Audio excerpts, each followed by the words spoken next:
Hello दोस्तों, आज हम लोग बात करेंगे यस बैंक से पर्सनल लोन लेने के बारे में। पर्सनल लोन में क्या रेट ऑफ इंटरेस्ट चल रहा है अभी 2024 में जुलाई मंथ में, और जानेंगे कि क्या डॉक्यूमेंट्स लगेंगे, क्या आपकी एलिजिबिलिटी होनी चाहिए जिससे आप लोन अप्लाई कर सकते हो। ठीक है, और आपकी मंथली किस्त कितनी जाएगी, सारी चीज़ें डिटेल से बात करते हैं। तो हम आ चुके हैं यस बैंक की ऑफिशियल साइट पर। यहाँ पे आप देख सकते हो, यहाँ पे आपको पर्सनल लोन के बारे में अप्लाई करने वाला भी ऑप्शन आपको पहले ही दिखाई दे रहा है। उससे पहले अगर आपने हमारे चैनल को सब्सक्राइब नहीं किया तो प्लीज़ सब्सक्राइब कर लीजिए। यहाँ पे आपको फाइनेंशियल वीडियो डेली की बेसिस मिलती रहती हैं। यहाँ पे हम लोग सारी चीज़ें डिटेल से बात करने वाले हैं। जो भी आपको प्रॉब्लम आए वो बाद में आप कमेंट कर दीजिएगा, पहले इस वीडियो को देख लीजिए। जो भी आपके फिर भी कोई क्वेश्चन बचा हो, हालांकि हमने सारे क्वेश्चन कवर किए हैं इस वीडियो में, फिर भी आपका कोई क्वेश्चन बचा हो जो आपके माइंड में चल रहा हो तो आप कमेंट करिएगा, उसके ऊपर हम लोग डेडिकेटेड वीडियो बना देंगे। ठीक है, तो यहाँ पे अगर हम लोग टॉप बेनिफिट्स के बारे में बात करते हैं तो यहाँ पे नो कोलेटरल फीस आपको देखने को मिलती है। अगर आप यहाँ पे लोन अप्लाई करते हैं तो आपको कोई भी कोलेटरल फीस नहीं देखने को मिलेगी। साथ ही साथ यहाँ पे बहुत सारे बेनिफिट हैं। ठीक है, अब यहाँ पे काफ़ी सारी लोन ट्रांसफ़र ईजी हो जाता है। ठीक है, प्री पेमेंट फीस देखो 12 EMI की पड़ रही है, और यहाँ पे आप एक मतलब कि 60 सेकेंड के अंदर अपना एलिजिबिलिटी चेक कर सकते हो कि आप लोन के लिए यस बैंक में एलिजिबल हो कि नहीं एलिजिबल हो। तो ये भी आपको बेनिफिट्स देखने को मिल जाते हैं। तो बहुत सारे बेनिफिट्स हैं यस बैंक के। अब यहाँ पे बात करते हैं कि आपकी एलिजिबिलिटी होनी क्या चाहिए, कब आप लोन के लिए अप्लाई कर सकते हो बैंक में। तो सबसे पहले हम समझते हैं, तो आपकी जो एज होनी चाहिए वो 21 से 60 साल के बीच में होनी चाहिए। ठीक है, आप सैलराइड या सेल्फ एम्प्लॉयड दोनों में से कोई भी होंगे, आप इजीली आप यहाँ पे लोन अप्लाई कर सकते हो। इनकम आपकी 25,000 पर मंथ होनी चाहिए, एक स्टेबल इनकम होनी चाहिए। ये नहीं कि आप एक महीने आपकी इनकम आ रही है, अगले महीने आपकी इनकम नहीं आ रही है, पता नहीं 2 महीने बाद इनकम आ रही है। आपकी स्टेबल इनकम होनी चाहिए, बैंक में आपकी इनकम आनी चाहिए, ऐसा ये लोग कह रहे हैं। क्रेडिट स्कोर की बात करें तो an excellent credit score, credit history and high credit score are preferred. मतलब कि 650 या 750 के करीब आपका क्रेडिट स्कोर होना चाहिए। ये नहीं कि आपका लो का क्रेडिट स्कोर है, 350 है, 250 है, ऐसा क्रेडिट स्कोर है तो आप यहाँ पे लोन मत अप्लाई करिएगा। ठीक, तो हमारे यहाँ एक गिवअवे चल रहा है जिसमें जो हमारा चैनल सब्सक्राइब करके एक कमेंट करता है और उसका कमेंट 30 दिन के अंदर हम लोग 5 कमेंट पिन करेंगे, और इन कमेंट का जो 5 कमेंट पिन होंगे उनका लोन हम पर्सनली अप्लाई करेंगे। कोई भी उनका लोन होगा उसके चार्जेस भी हम लोग खुद देंगे, बट ये 30 दिन के अंदर 5 कमेंट केवल पिन होने वाले हैं। बट जो लोग हमारा चैनल सब्सक्राइब करके कमेंट करेंगे उन्हीं का कमेंट पिन होगा और किसी का नहीं पिन होगा। तो इस गिवअवे में आप पार्टिसिपेट कर सकते हैं और अपना लोन ईजिली अप्लाई करवा सकते हैं, और उसकी फीस एंड चार्जेस हम लोग ही पेड करेंगे। तो चलिए गिवअवे में आप पार्टिसिपेट करिए। तो अब समझते हैं कि पर्सनल लोन का रेट ऑफ इंटरेस्ट क्या चल रहा है। आपको हमने एलिजिबिलिटी का बता दी है, अब रेट ऑफ इंटरेस्ट की बात करते हैं। तो यहाँ पे बिटवीन 10.99% का आपको रेट ऑफ इंटरेस्ट लग रहा है। ठीक है, जिसपे 20% पर एनम के हिसाब से, मतलब कि 20% पर एनम के हिसाब से, और 10.99% आपके वैसे लग रहा है। ठीक है, समझ लीजिए। और प्रोसेसिंग फीस आपकी 2.5% लग रही है ऑफ द लोन अमाउंट। मान लीजिए आपने 100 रुपये का लोन लिया, उस पे से आपको 2.5 रुपये देने पड़ेंगे। 2.5 रुपये आपकी प्रोसेसिंग फीस कट जाएगी।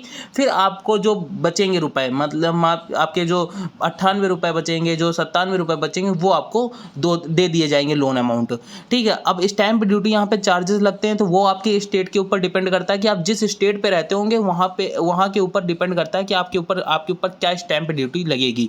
ठीक है, अब थोड़ा समझते हैं कि अब आपको यहाँ पे डॉक्यूमेंट्स क्या लगेंगे। डॉक्यूमेंट से पहले हम लोग अपना मंथली किस्त कैलकुलेट करके देख लेते हैं। तो हम आ चुके हैं इस EMI कैलकुलेटर पर। इसकी लिंक आपको सिंपल हम डिस्क्रिप्शन बॉक्स में दे देंगे, क्योंकि कोई भी लोन अप्लाई करने से पहले आपको एक बार ये कैलकुलेट करके जरूर देखना चाहिए कि आपकी मंथली किस्त कितनी जा रही है।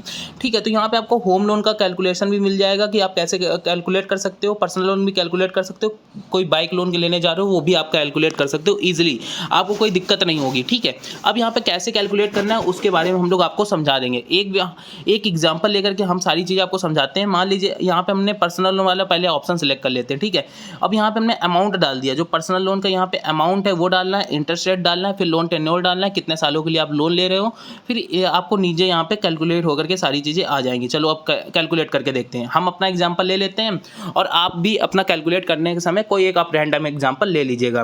तो यहाँ पे हमने एक एग्जाम्पल ले लिया, मान लीजिए 5 लाख, एक सबसे बेहतरीन एग्जाम्पल। 5 लाख का लोन लिया, अब हमने थोड़ा ज़्यादा रेट ऑफ इंटरेस्ट लिया 13.5% का। लोन टेन्योर ले लिया 5 सालों के लिए। ठीक है, 4.5 सालों के लिए लेके देखते हैं। ठीक है, अब हमारी उसमें मंथली किस्त बन रही है 12,405 रुपये टोटल जो हमें ब्याज देना पड़ा 1,69,000 है 882 रुपये, ठीक है। और जो हम लोग टोटल पेमेंट करेंगे, ठीक है, वो लगेगी 6,69,882 रुपये। टोटल जो ब्याज लग रहा है वो 1,69,000 है। अब मैजिक देखिएगा, अब इस आपने लोन कैलकुलेट किया 5 लाख का, हमने 4.5 साल के लिए लिया है 13.5% के रेट ऑफ इंटरेस्ट। अब इसी लोन को हम 3 सालों में कंप्लीट करेंगे तो हमें देखो ब्याज में कितनी बड़ी गिरावट आ रही है। अब यहाँ पे हमें 12,000 हमें देना पड़ा था, 4,000 हम लोग की किस्त बढ़ गई 16,698 रुपये, मतलब 17,000 रुपये हमारी किस्त जाएगी।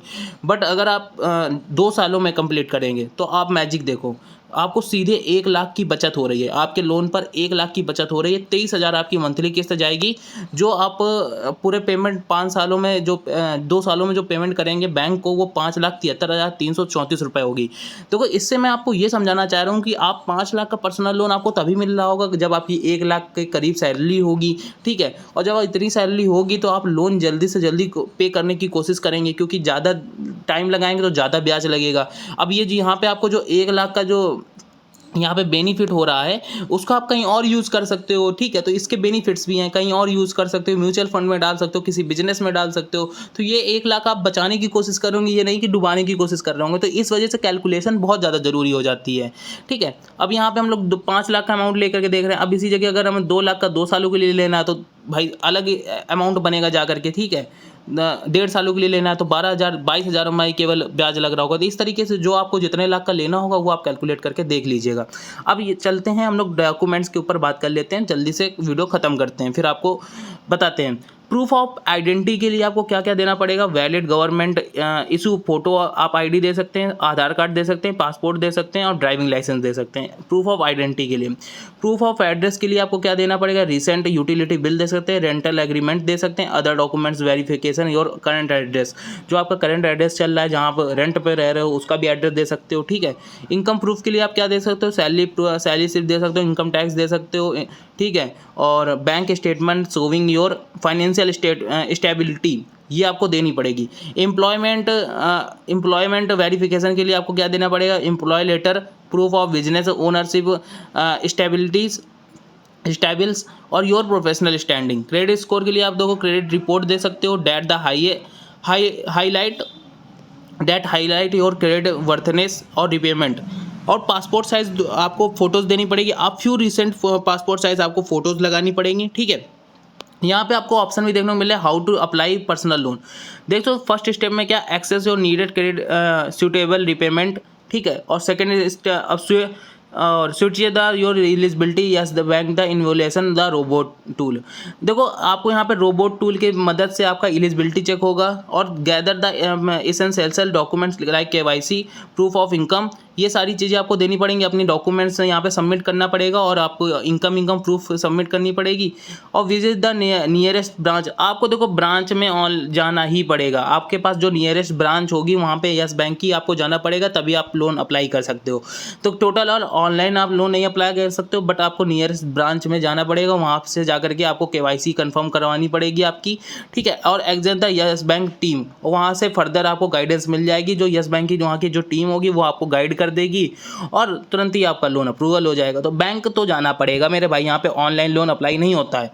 तो आई होप आपको ये वीडियो पसंद आई। अगर आप चाहते हैं कि मैं यस बैंक में जा करके मैनेजर से पर्सनली बात करूँ, क्या छोटे से छोटे अमाउंट का हम लोग लोन ईजिली अप्लाई कर सकते हैं, तो उसका क्या बेनिफिट है और क्या क्या कैसे अप्लाई करेंगे, तो वो हम लोग उसके ऊपर भी वीडियो बना सकते हैं। तो आप कमेंट करें और गिव अवे में पार्टिसिपेट करें। कमेंट प्यारा सा करेंगे तो शायद आप 30 दिन में आपका 5वां कमेंट आप ही का पिन हो, तो ये ट्राई कर सकते हैं। तो मिलते हैं किसी और धमाकेदार वीडियो के साथ, तब तक के लिए गुड बाय, जय हिंद, जय भारत।